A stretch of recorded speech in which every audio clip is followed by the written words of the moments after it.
Dans cette deuxième vidéo, on va essayer de placer la posture du corbeau d'abord avec la chaise. Alors ce que vous pouvez rajouter, c'est des coussins ici ou des couvertures enroulées. Si ça vous fait peur d'emmener la tête en direction du sol, comme ça vous avez quelque chose de moelleux, ça vous fera un petit peu moins d'appréhension. Alors première chose que l'on va tester, on avance bien les fesses ici devant la chaise, les pieds bien à plat sur le sol et je vais venir poser mon ventre sur mes cuisses. Je vais venir placer mes deux mains ici devant les pieds, écarter bien les doigts au maximum et appuyer le bout des doigts, au moins ces trois doigts ici, bien dans le sol. Donc ça va vous faire un peu plier les doigts, c'est totalement normal. Ça va répartir le poids sur l'ensemble de votre main et pas uniquement sur les poignets. Si vous sentez que quand vous placez les mains au sol, vous avez beaucoup de poids ici sur les petits coussinets et que vous pouvez soulever les doigts, c'est que vous avez trop de poids sur les poignets. Donc il faut vraiment pouvoir répartir le poids même sur le bout des doigts. Ici, je vais plier un petit peu mes bras, pousser les genoux vers l'extérieur. Donc là, je trouve la position de mon corbeau et je vais laisser glisser mes fesses en avant pour venir appuyer mes deux genoux ici contre mes bras. Donc là, vous commencez à sentir le poids du corps sur les bras.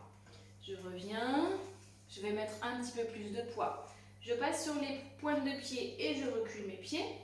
Je peux rapprocher un tout petit peu les mains en direction des pieds, toujours les bras pliés. Et là, même chose, je pousse et j'essaye de soulever un pied, puis l'autre, ou les deux. Mais là, vous sentez que vous avez encore les fesses qui sont sur la chaise. Si ça va toujours, je recule. Je viens rapprocher mes mains ici sous mes épaules. Je commence à placer mes jambes. Je soulève mes deux pieds et je vais tirer dans mes bras pour faire glisser les fesses en avant. Donc là, c'est comme si avec vos mains, vous aviez envie de tirer le tapis vers vous. Vraiment cette sensation-là d'emmener le poids vers la chaise. Alors, une fois que j'ai tiré fesses en avant, je vais commencer à essayer de soulever mes fesses.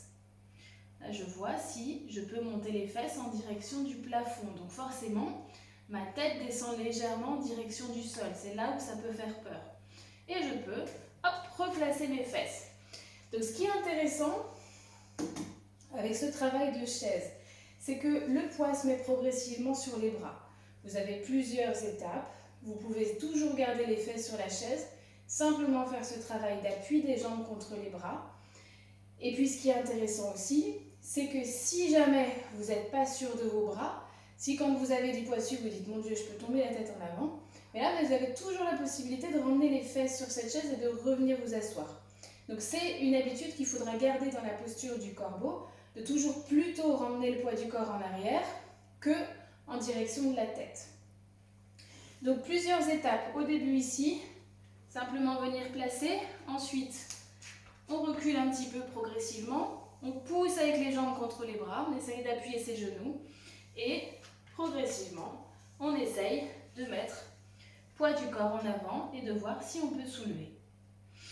Je vous laisse tester ces variations-là avec la chaise et puis dans la dernière vidéo, on testera la posture du corbeau classique avec peut-être juste besoin de 2 briques pour venir poser les pieds dessus.